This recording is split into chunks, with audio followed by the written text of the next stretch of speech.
All right, Shalom. Before I get started, Barakati Yahweh, Barakati Yahweh Shai, Barakati Yahweh, Barakati Yahweh Shai, Barakati Yahweh, Barakati Yahweh Shai, Kahala Yahweh, Bahashem, Yahweh Shai, Bahashem, Rachakodash. Secondly, we want to give double honors to the elders apostles of Great Millstone who rule well and teach well, and who are the true leaders of Israel today. I also would like to give another shout out to the head of the Man in Israel camp, Ak Kazak, whom I teach under down here in Greenville, South Carolina. I also would like to give another shout out to Yusha Akim throughout the four corners of the earth that's pushing this truth in all sincerity and righteousness in these last days. I also would like to give another shout out to Israelite foreigners that's looking like the other heathen nations causing confusion, coming back to our heritage in these last days. And another quick shout out to you few outlaws, you sisters out there that stand in order and doing what y'all need to do in these last days. To y'all, I'd like to say shalom. And today's video is gonna basically go into what I saw yesterday. I recorded this yesterday, but I decided to do a video on it today when I got off work or whatnot. Because yesterday when I was driving home from work, I already had a video planned, so I didn't get to do this one. So I was like, if the spirit leads me to do it, I do it. But like I was saying yesterday, I was driving home from work, because I work night shift, I work third shift, so I get off in the morning. And when I was driving to the house or whatnot, on the way to the house, I saw a rainbow, of course, when you think about the rainbow, you think about you automatically think about the times of Noah, right? When the Lord had Noah build an ark, because the Lord said He was going to flood the earth because of all the wickedness that was going on, on the earth. So the Lord flooded, right? That was the first death, right? And I'm just gonna play the clip, and we'll get some scriptures.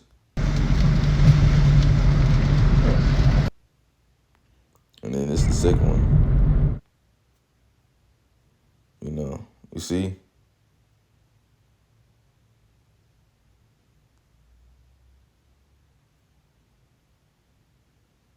You see, so like I was saying, I on the way to the house, I saw it and I was like, cool. I took a picture of it, and I was like, I'll do a video on that, man, because a lot of you can say that a lot of our people, and of course, really these Edomites, they the one who started this bullshit, like it. But because a lot of niggas think that the rainbow is used for the transforming people, man, the transformers, community, man. All right, which that is a lie. You see, Esau, changing everything into wickedness, man. You see, the rainbow is for the Lord. We're gonna get the scriptures, as a matter of fact. We're gonna stop talking. We're gonna get the scriptures, man. Because, all right, so when you read Genesis, the 7th chapter, this is the whole purpose of the rainbow because of this right here, It says Genesis chapter 7 from the top. It says, and the Lord Yahweh Shai said unto Noah, come down in all that house into the ark, for thee have I seen righteousness before me in this generation. So in the Lord's eyes, Noah was found, a righteous man. You see, verse 2, it says, of every clean beast thou shalt take to thee by sevens, the male and his female, and of beasts that are not clean by two, the male and his female. Verse 3, of fowls also of the air by sevens, the male and the female, to keep seed alive upon the face of the earth, of all the earth, Salakia. So the Lord had get, a male and a female animal, clean or unclean, man. You see? So, they could bring forth, population. And that goes to show you that the Lord ain't with, the nasty people community, man. Because why didn't the Lord just say, no, just grab all male animals? You see? Because there would be no repopulation going on if Noah would have did that. You see? So that goes to show you that, a female can't get pregnant unless a male is around, man. You see? Point blank, period. And because Esau trying to have everybody to where they're part of the nasty community, Well, if you're a part of the nasty community, that means, the population going to end out because you having another man sleep with another man or another woman sleep with another woman. What the repopulation going to come at? You see? So anyway, Genesis chapter 7 and verse 4. For yet 7 days, and I will cause it to rain upon the earth 40 days and 40 nights, and every living substance that I have made will I destroy from off the face of the earth. And Noah did according to unto all that the Lord Yahweh Shai commanded him. And Noah was 600 years old when the flood of waters was upon the earth. And Noah went in, and his sons and his wives and his sons' wives with him into the ark, because of the waters of the flood. So you see, Noah's household was saved, man. You see, because of Noah's faith, you know, and his obedience towards the Lord, man. You see, so not only was Noah saved, but Noah's wife was saved, and Noah's three sons, which his three sons was Japheth, Shem, and Ham. You see, and their wives were saved, man, and repopulation started through them. You see, with Shem, Japheth, and Ham. You see, um,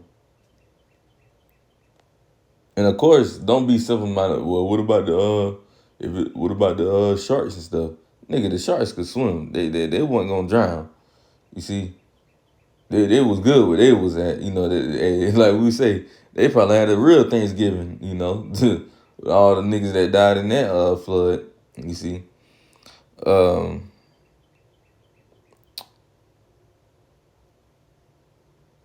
that's pretty much it.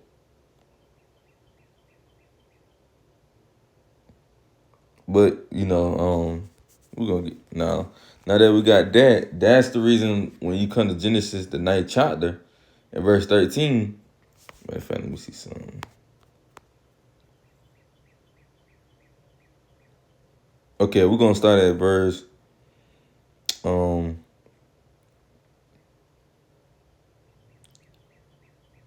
We're gonna start at verse 11. Genesis 9 and verse 11. And I will establish my covenant with you. Neither shall all flesh be cut off any more by the waters of a flood. Neither should there any more be a flood to destroy the earth. You see, so the Lord saying, there will be no more flood. Now, you do have small little floods, but we talking about a greater flood to where at the point where you got motherfuckers really dying like how it was back then. You talking about that type of flood, with like the water levels probably down there. Ain't no telling. I don't want to go off. So, but we know the water levels was very up there. So the Lord said He's gonna make a covenant with us about that. Really, with the whole earth. Really, Genesis 9 and 12. It says, and God said, Yahweh said, this is the token of the covenant which I make between me and you and every living creature that is with you for perpetual generations. So the meaning forever, man. You see? Verse 13, Genesis 9 and 13. And this covenant applies to the heathen as well. You see? Because and that goes to show you that the heathens is under a covenant. You see? Because the Lord said under every living creature. So that applies to them as well. You see? So it says Genesis 9 and 13. So like I was thinking about something. Genesis chapter 9 verse 13. I do set my bow in the cloud, and it shall be for a token of a covenant between me and the earth. And verse 14. And it shall come to pass when I bring a cloud over the earth that the bow should be seen in the cloud. And you just saw it in the video. That's the rainbow, man.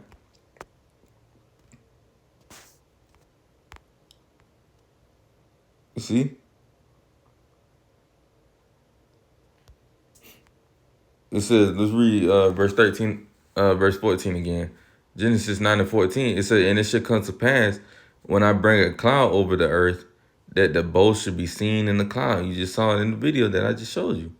Verse 15, and I will remember my covenant which is between me and you and every living creature of all flesh, and the waters should no more become a flood to destroy all flesh. You see? So the Lord put that rainbow there to remember not to flood the earth again, man.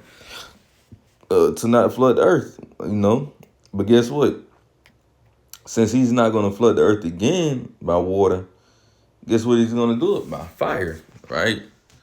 So let's go to the book of Matthew, chapter 24, and verse 20. Shalakia.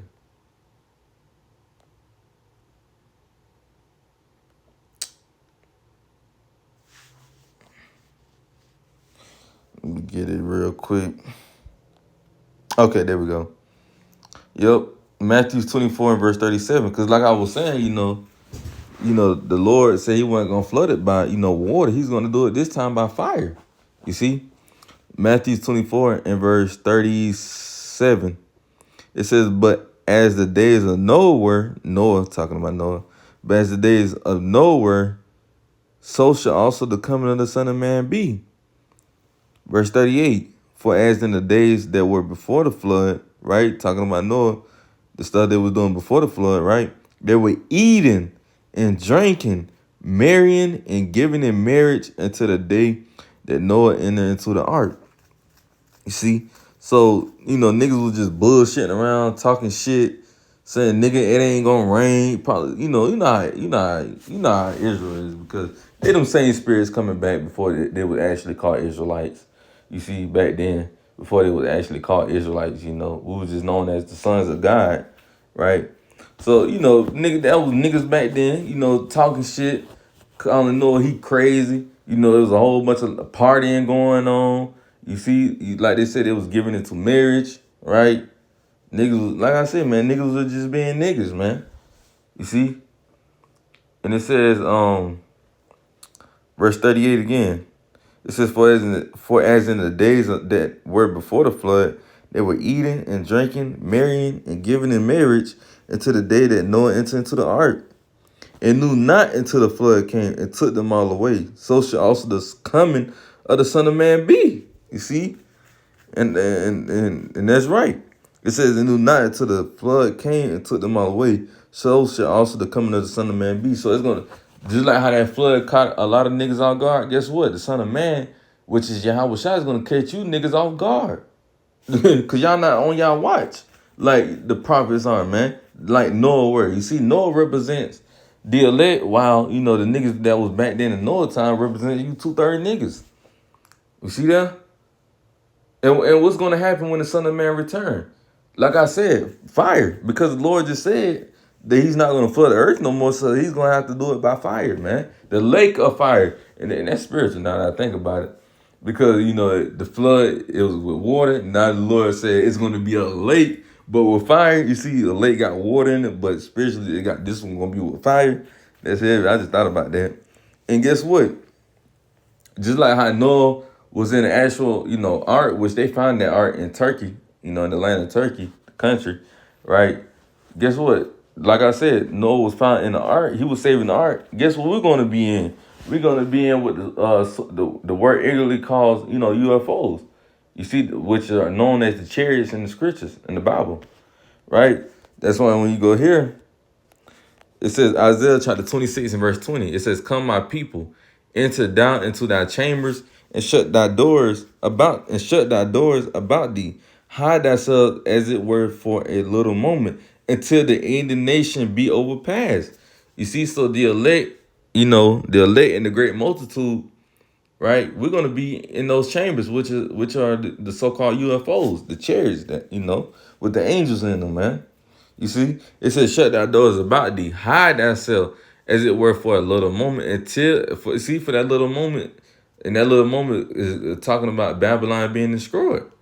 It said, until the indignation be overpassed. The indignation meaning, the righteous anger, that the Lord is about to bring, on this wicked kingdom, America, Babylon the Great. the daughter of Babylon. You see, modern day Babylon, you know, modern day Egypt, man, modern day Sodom, man. You see, so I just wanted to bring out that little point, you know, of the scriptures. So Lord willing, this video be edifying. I'm gonna close it out with giving all praise and glory to Yahweh Bahashem, Yahweh Shai Bahashem, Rechakodash. Shalom to the next time. Shalom.